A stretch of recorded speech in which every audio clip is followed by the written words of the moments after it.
Hello everyone, welcome to Catalyst Education. നമ്മൾ ഇന്ന് discuss ചെയ്യാൻ പോകുന്നത് പ്രിൻസിപ്പിൾസ് ഓഫ് മാനേജ്മെന്റ് എന്ന് പറയുന്ന ചാപ്റ്ററിലെ ഒരു ടോപ്പിക് ആണ്. That is Fayol's principles of management.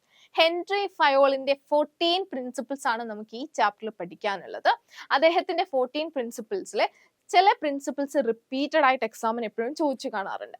അത്തരം ഒരു പ്രിൻസിപ്പിൾ ആണ് നമ്മൾ ഇന്ന് ഡിസ്കസ് ചെയ്യാൻ പോകുന്നത്. That is unity of command. എന്താണ് യൂണിറ്റി ഓഫ് കമാൻഡ് എന്ന് പറയുന്ന പ്രിൻസിപ്പിൾ പറയുന്നത്? നമുക്ക് നോക്കാം.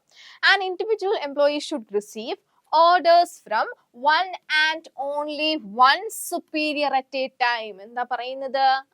ഒരു എംപ്ലോയി ഒരു സമയം ഒരു മേലധികാരിയിൽ നിന്ന് മാത്രം ഓർഡറുകൾ സ്വീകരിക്കുക. Should receive from one and only one superior at a time. ഒരു സമയം ഒരു മേലധികാരിയിൽ നിന്ന് മാത്രം എന്ത് ചെയ്യുക?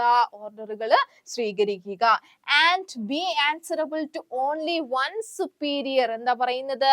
അതുപോലെ തന്നെ ഒരു മേലധികാരിക്ക് മാത്രം നമ്മൾ ആൻസറബിൾ ആവുകയും ചെയ്യുക എന്ന് പറയുന്ന പ്രിൻസിപ്പിൾ ആണ് എന്ത്? യൂണിറ്റി ഓഫ് കമാൻഡ് എന്ന് പറയുന്നത്. ഒരു മേലധികാരിയിൽ നിന്ന് മാത്രം ഉത്തരവുകൾ സ്വീകരിക്കുക, അതുപോലെ തന്നെ ഒരു മേലധികാരിക്ക് മാത്രം നമ്മൾ ആൻസറബിൾ ആവുക.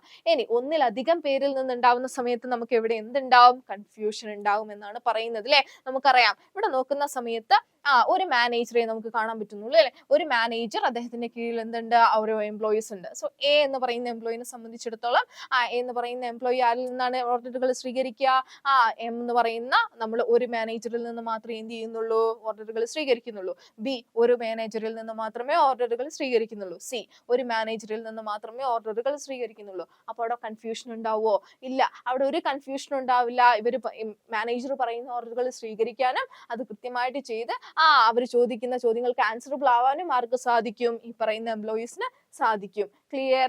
എന്നാൽ രണ്ടാമത്തെ പിക്ചറിലേക്ക് നോക്കൂ. ഇവിടെ നമുക്ക് എത്ര മാനേജേഴ്സിനെ കാണാൻ സാധിക്കുന്നുണ്ട്? 2 മാനേജേഴ്സ് ഉണ്ട് അല്ലെ. സോ എ എന്ന് പറയുന്ന ഒരു എംപ്ലോയിന്റെ കേസ് എടുക്കുകയാണ് എങ്കിൽ എ 2 മാനേജേഴ്സിൽ നിന്ന് എന്ത് ചെയ്യുന്നു? ഒരേ സമയം ഓർഡറുകൾ സ്വീകരിക്കുകയാണ് അല്ലെ. 2 മാനേജേഴ്സിൽ നിന്ന് ഒരേ സമയം ഓർഡറുകൾ സ്വീകരിക്കുകയാണ്. അപ്പോൾ എ എന്ന് പറയുന്ന എംപ്ലോയിനെ സംബന്ധിച്ചിടത്തോളം അവിടെ എന്തുണ്ടാകും? കൺഫ്യൂഷൻ ഉണ്ടാവും അല്ലെ. ഏത് ഓർഡറാണ് ഞാൻ ഫോളോ ചെയ്യേണ്ടത്, ആര് പറയുന്നതാണ് ഞാൻ കേൾക്കേണ്ടത് എന്ന് പറഞ്ഞിട്ട് ഓട്ടോമാറ്റിക്കലി അവിടെ എന്തുണ്ടാവും? കൺഫ്യൂഷൻ ഉണ്ടാവും. സോ ഇത്തരം കൺഫ്യൂഷൻസ് ഒഴിവാക്കാൻ നമ്മൾ എന്ത് ഫോളോ ചെയ്യണം എന്നാണ് ഹെൻറി ഫയോൾ പറയുന്നത്?